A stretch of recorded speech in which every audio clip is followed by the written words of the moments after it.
Dogs. A dog's life. The connection between Comey, Hillary, Putin, and Soros. Everyone else. For 2 charges, from which the United States Department of Justice, well, so to speak, started to work to accuse. You can get information about James Comey.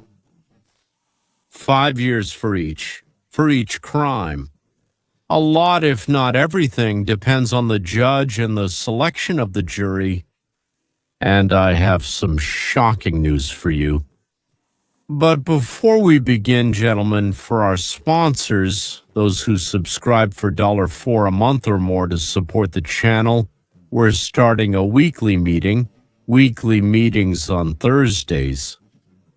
10 a.m. Los Angeles time, but that's 1 p.m. in New York, 12 noon in Chicago, and 8 p.m. in Ukraine and Israel. But please keep an eye on the time change. When switching from daylight saving to standard time, the time doesn't always change simultaneously. And so, but at least, in any case, for now, it's just as I said. The program will be something like a weekly review, a brief summary of the main events, and then your questions and answers, your comments, your suggestions. Well, as I said, to participate, you need to be a sponsor.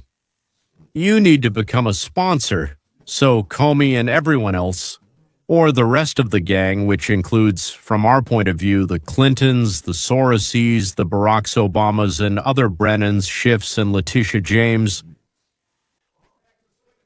Welcome back to Explaining America. I'm your host, Kyle Becker. Will James Comey be held accountable? That's the question on the minds of Make America Great Again supporters after the former FBI director was indicted by a grand jury on Thursday. He has been charged with perjury and obstruction of justice. Potentially 5 years in prison, but it all depends on who the judge will be in this case and who will be on the jury. And we'll break it down because it's absolutely shocking to see.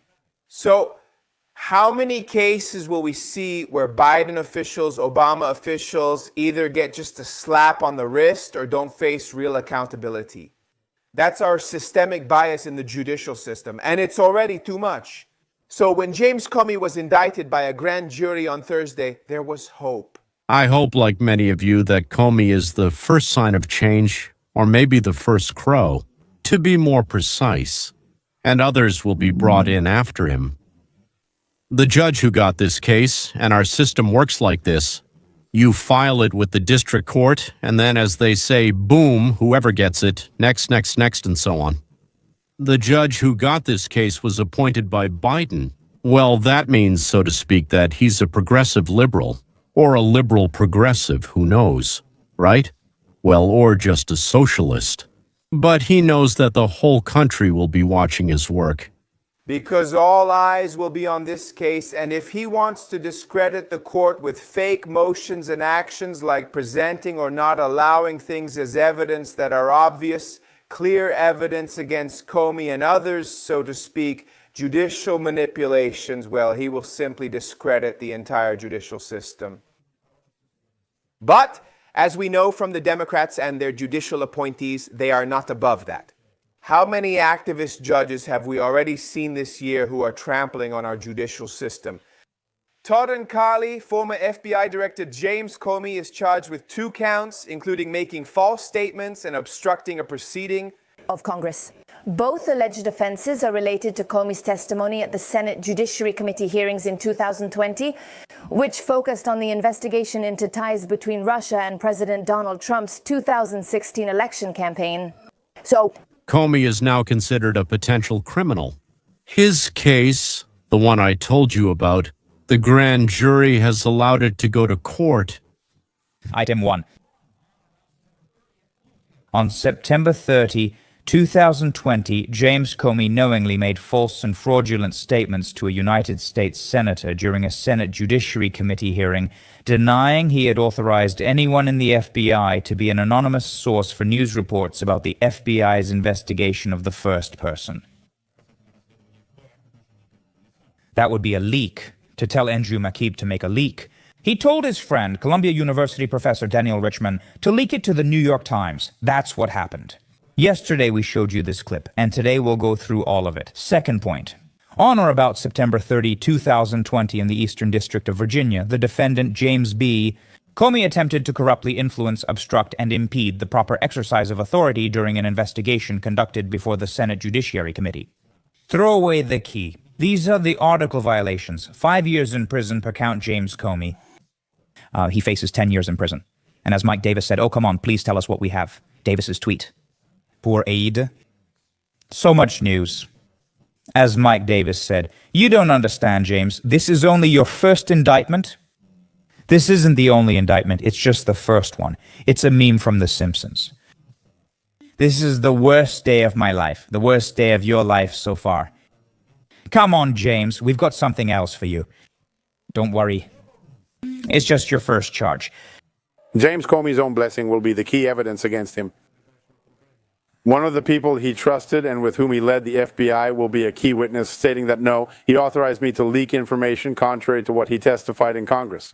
This will be a difficult case for James Comey. This is Mackey. Defend myself. I just want to step back. Yes, it could be Mackey. It could be Daniel Ritchie. It could be James Baker. I'm watching James Baker. Remember the documents from your show a few weeks ago? All three of them are ready to testify that they were allowed to leak information. Let's see which one of them will be person 3 when we get to the indictment. But I'd bet on James Baker, based on what I know. Second, it's the sheer scale of today's events. 50 years ago, the Attorney General was convicted of a crime for the first time in history. Tonight, for the first time ever, the FBI director is being charged with crimes, and both are facing identical charges. False testimony and obstruction of justice. This is an extraordinary moment. It's a serious moment when the FBI director is accused at such a level. Solomon called it a remarkable moment. Of course, saying that belonging to a caste won't save you. But on the other hand, what a dark moment in American history that the head of the main domestic intelligence agency in the United States and many of his associates easily broke the laws and norms of this country, which they were supposed to protect. Not the president, not the party. They swore an oath. They signed. They had to. They were supposed to work for us. They worked against us. Head of Fox's legal department, Greg Jared. By the way, I used to listen to him a lot for a while. He explains things clearly and accurately and has written several books. He's a well-known person. Listen. He should consider himself lucky that many of his alleged crimes, and you could fill a phone book with them, can't be prosecuted because the statute of limitations has expired. But you know, like Richard Nixon, it's always the cover-up that gets you. Lying to Congress, obstructing its investigation. What Comey did over and over again up until 2020, which falls under the 5-year statute of limitations. He was known in Washington as an outstanding source of leaks. He did it to improve his image, to inflate his ego, but mainly to smear the person he despised, Donald Trump. He allowed others, including Andrew McCabe and James Baker, to leak confidential information to the media. Sometimes Comey did it himself through an intermediary. In particular, he stole FBI documents when he was fired and then secretly gave them to his friend Daniel Richman, who secretly passed them to a reporter. But Comey's denials are recorded on video. You have already shown some of them, and as John points out, the prosecutors do have witnesses who have already testified. So this is a narrowly defined case. You know, I couldn't help but laugh when I saw how Comey rushed to the camera tonight to declare his victimhood, while at the same time proclaiming himself America's greatest hero. He sees himself as fearless in the face of a tyrant. Classic Comey, vain, smug, and preachy. The dissonance is striking. This is the man who has done more damage to the FBI, our justice system, and the presidency than anyone ever has. So his defense will be, oh God, you know, I'm a victim of political persecution and lawfare. The irony shouldn't be lost on anyone, Sean. Also, I'm curious, what does David Kenson think about Comey, the court, and this whole case in general? James Comey was accused by the Department of Justice under Trump. I would like to do something different, namely 2 short videos where we could discuss the legal and moral aspects separately. Remember, Comey was the FBI director when he interfered in the 2016 election. He admitted that he leaked information while trying to set up Donald Trump, recording the conversation and then hiding it from the FBI files and indirectly passing it to New York Twitter as insurance, so he could disgrace the President of the United States if he was ever threatened with being fired. In addition, he was the one who hired Christopher Steele. Christopher Steele worked for Hillary Clinton, trying to bypass intelligence assessments and fabricate this fake dossier. Ultimately, he was morally and ethically bankrupt. Hansen, I think, is one of the best analysts in the United States today. James Comey was accused by the Trump Justice Department on 2 counts. First, he allegedly lied under oath to Congress, saying he did not authorize leaks to the press by FBI employees, most likely in particular Andre McCabe, who, as admitted, lied 4 times, I think 3 times under oath, according to the Justice Department's Inspector General. And the second count is that he obstructed by lying to Congress. He said that Hillary Clinton, the candidate from the Hillary Democratic Party who was running against Donald Trump, broke the law by using an unsafe, unsecured private server through which classified materials were transmitted, but he didn't think a jury would convict her, or he didn't think it reached a level of such seriousness. That's not actually his decision, that's the Department of Justice. He should provide the evidence. James Comey, remember, also met with Donald Trump. And then they had a confidential conversation. That's not disputed. And James Comey assured the President of the United States that he was not the subject of an FBI investigation. That was a lie. Maybe he didn't say it under oath, but he admitted he said it, and Donald Trump did too. They agree on that. So he lied to the President of the United States. And then what did he do? He recorded that conversation, and then he had 4 memorandums concerning his interactions with the President. They were recorded on FBI devices, but he didn't officially submit them to the FBI. He put them in his personal safe for safekeeping or as insurance, so he could embarrass the President of the United States if he was ever threatened with being fired. And what did he do? He took one of those notes and gave it to a friend who turned out to be a professor at Columbia University, with the purpose of leaking it to the New York Times so as not to leave his own tracks. And so, although he is legally charged in this other incident or crime, if he is found guilty of the leak, he admitted that he leaked information about the President of the United States, and he also actually admitted that he was not the subject of the investigation when he probably was. So, did Comey lie? Comey never stopped faithfully serving one master, himself. He was the one who compiled that fake dossier. And again, besides that, James Comey was in the room with John Brennan and James Clapper when Barack Obama basically told them both during the campaign. But even after the 2016 election, I don't believe that your subordinates' intelligence reports are accurate either, since they didn't find any effective Russian collusion. I want you to bring me something, let me rephrase, that would show that Donald Trump colluded. He also, you remember, laughed when he said he sent his FBI team to question Michael Flynn, but the administration in 2016 during their transition period was so incompetent, so unprepared, that they didn't even have a lawyer. So Michael Flynn just naively invited them into his office, talked to them, and gave testimony against himself without a lawyer. Of course, the FBI agents who were involved believed that he was honest with them and wasn't trying to mislead them, which is what I'm getting at. All these things that James Comey was responsible for, the Russia hoax, collusion, the attempt to frame Donald Trump, or I don't even know what it was, Is that perpetuation? Perpetuating the conversation and then hiding it from FBI files and leaking it indirectly to the New York Times, or having anything to do with that scoundrel Christopher Steele, or trying to overstate intelligence assessments and fabricate something else, or giving special treatment to Hillary Clinton. But if you add all that up, at least morally and ethically, he was bankrupt, absolutely bankrupt. Maybe not in the strict legal sense, or not in... You couldn't prosecute him in a New York or Washington courtroom and get a guilty verdict from one of those juries, but he is morally guilty. Victor is not a lawyer, so he separated the moral from the legal. He, and I as well, we don't know to what extent what Comey did could be grounds for conviction, for imprisonment, for a sentence, but the fact that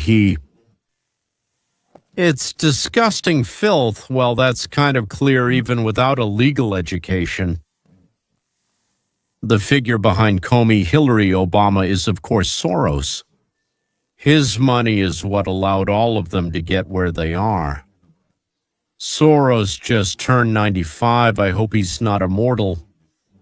Maybe he's like Koshe, but not immortal. You've got this, and George, all this time, all this hard work. Here you are at 95, and to see it all fall apart at the very end. Falling apart. It must be hard. It must be hard. But the good news is, most of it is happening. Because, unlike you, I know that people are good, smart, and even decent. And in the end, the good guys win, just like in World War II. Remember, I think you were a teenager when you got involved with the Nazis. I know, you didn't have a choice. And I really believe that. You didn't have a choice. I probably would have done the same if I were your age. And I'm saying this honestly. However, what has always puzzled me is that if I had made such a choice, I think I would have had, I don't know, more than just a fleeting moment of reflection about it.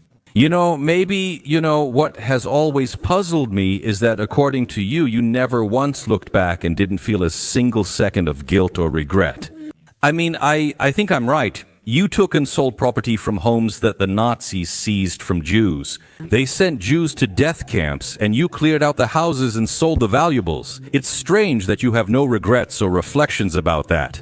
You never even thought about it, never gave it a second thought. I don't know exactly, but I've heard many times that the young Jew, Soros, was selling jewelry that was taken from Jews who were sent to concentration camps. He was reselling them there to the population. I haven't found any confirmation of this, neither on the internet nor anywhere else, and I only know that when he was born in Hungary, Soros was called D.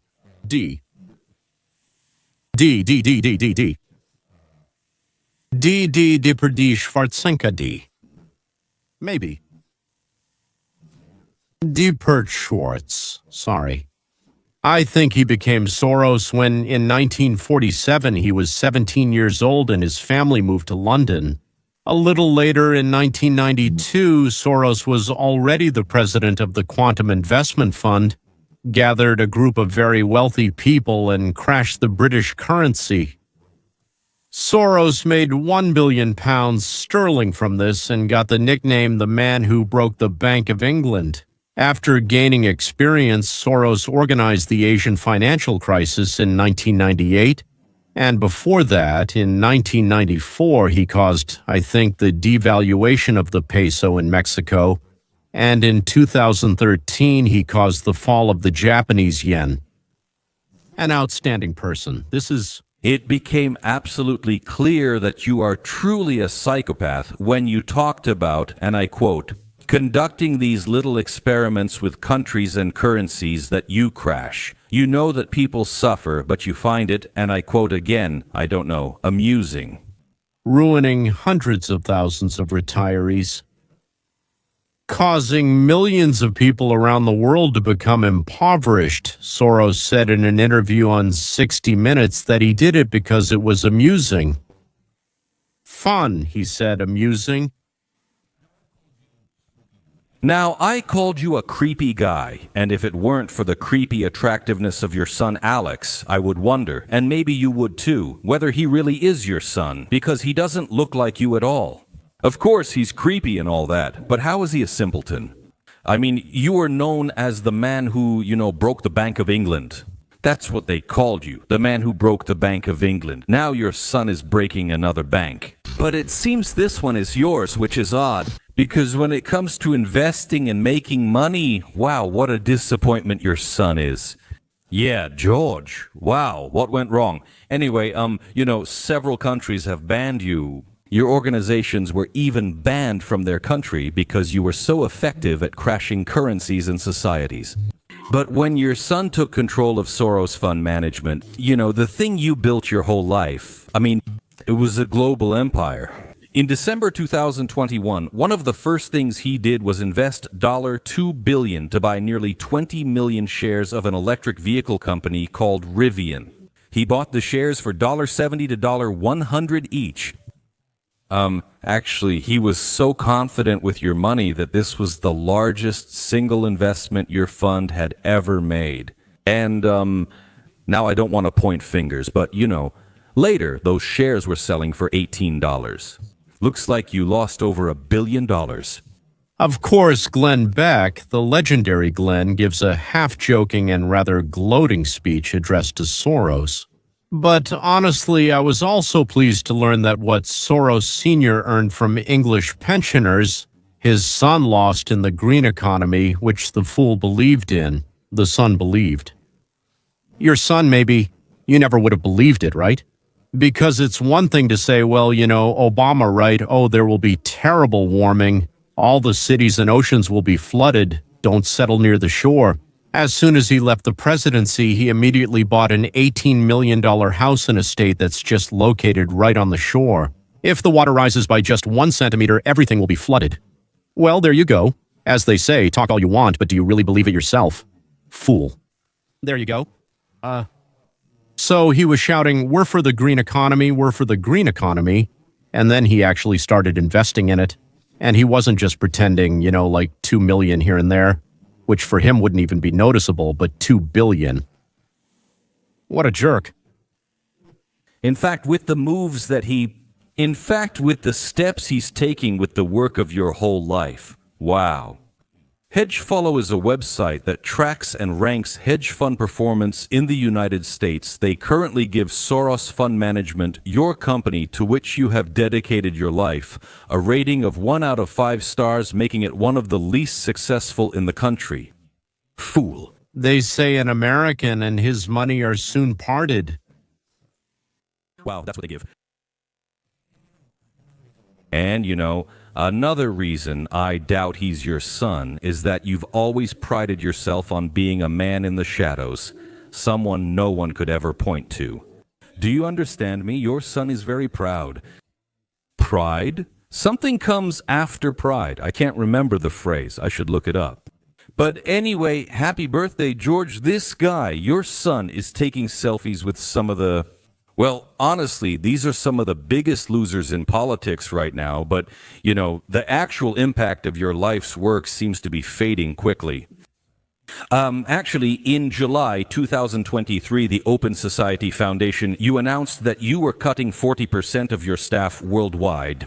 Wow, what happened? That was a Rivian. It hurts to say that. You ended new grants and overhauled your operating model. Mainly because I think you were kind of running out of money, you know what I mean? The greatest achievement of your Open Society network under Alex's leadership was passing the so-called Inflation Reduction Act. I don't think people realize you were really involved in this.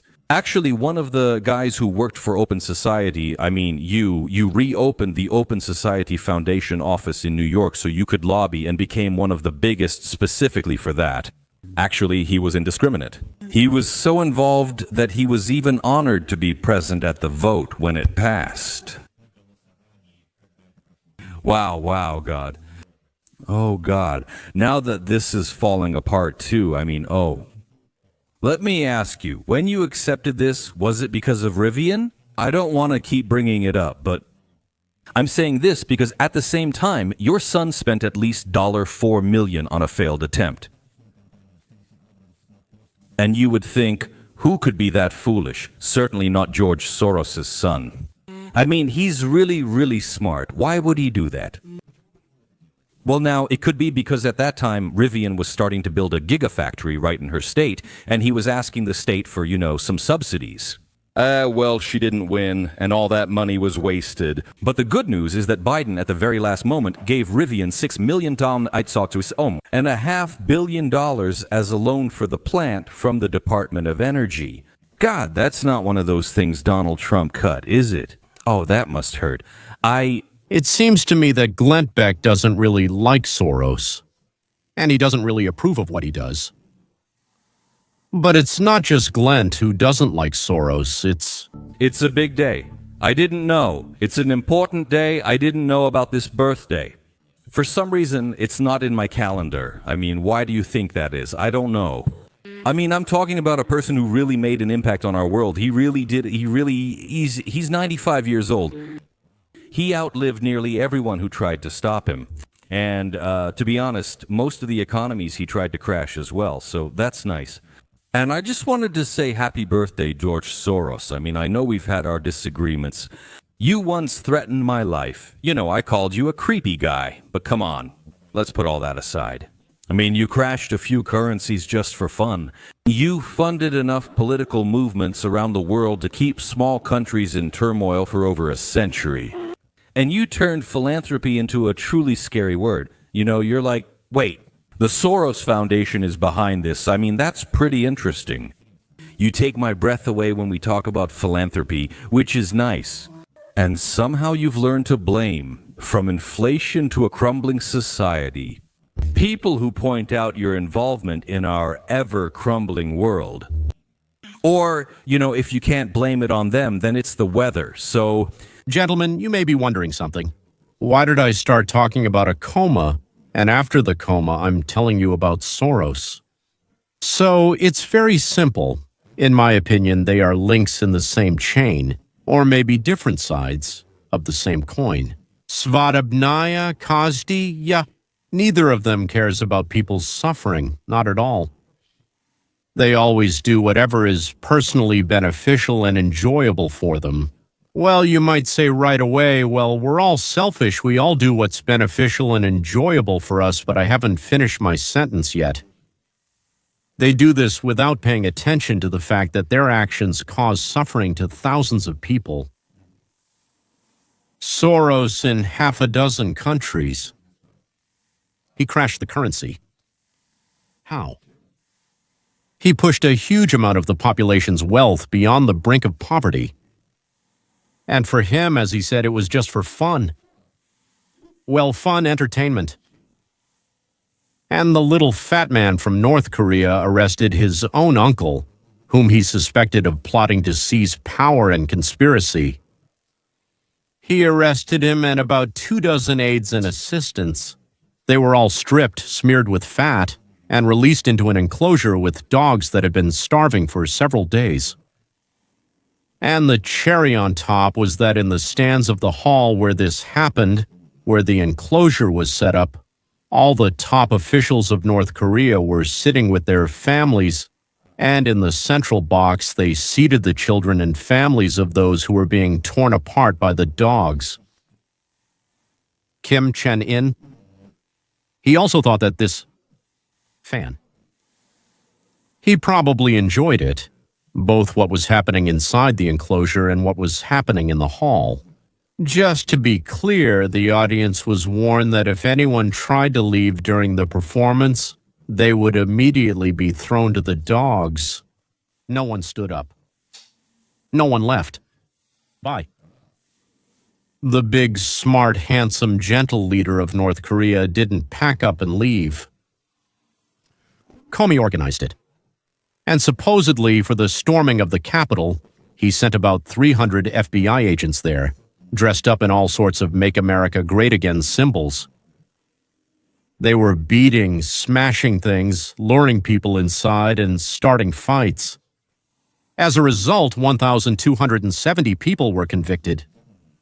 650 of them were sentenced. Some got up to 22 years, just as an example. Enrique Tarl, 22 years, Ethan Harden, 18 years. Joseph Beers, 17 years, Zachary Rell, 15 years. Dominic Padola, 10 years well, and so on and so forth and so on. So many lives have been ruined. So many families have been broken. So much evil has been done. And what about the Comey? He thought it was fun. Well, fun, is that true? You don't think so, do you? I mean, amusing. Not Comey, Soros, Hillary and Bill, Obama and Michelle, Letitia James, or Adam Schiff. No. Human beings. They lack compassion because one of the main qualities of a human being, it's the ability to empathize with another. A person, a plant, an animal, to empathize. They completely lack it and don't understand its meaning. Not to harm others. They don't care about that. Like, I've talked to people like that a couple of times. They look at you like, like sheep staring at a new gate, right? You talk to them about morals, but they just stare, wondering what's wrong with you. They don't get it. They don't get it. They think this person is just pretending and wonder why he's saying this, since it's clearly nonsense. Don't do to others what you wouldn't want to be done to you. Was done to you. For them, it's like a joke, a little rhyme, just a mind game for suckers. But they're not suckers, right? They're so sure. No, they're not suckers. Dogs. As they used to say in the Turkic Khaganate, there was such a thing. A dog's death. The expression, it later passed on to the Slavs, to the Mongols, to other peoples. Dogs, a dog's death. But we don't wish death on anyone. We weren't the ones who, as they say, hung it up, so it's not for us to cut it down. So let's turn this into a new proverb. Dogs. A dog's life. Of course, I don't mean the life of my daughter's dogs. Anyone would live like that. But the longing, loneliness, helplessness, and that they would constantly feel powerless with them, with people like them. We are fighting. Hamas shouldn't govern Gaza, nor should Soros, the Clintons, the Obamas, or Comey. Lavrov, Putin, Medvedev, Zelensky, and Yermak should not be allowed anywhere near leadership over people. In general, they shouldn't be allowed anywhere near people. The best thing would be to send them to a very remote and uninhabited island where nothing flies over and no one ever passes by, and give them a chest of money. And nothing else. A chest of money. And let them live as they want. That's all. Let's end here. Until next time.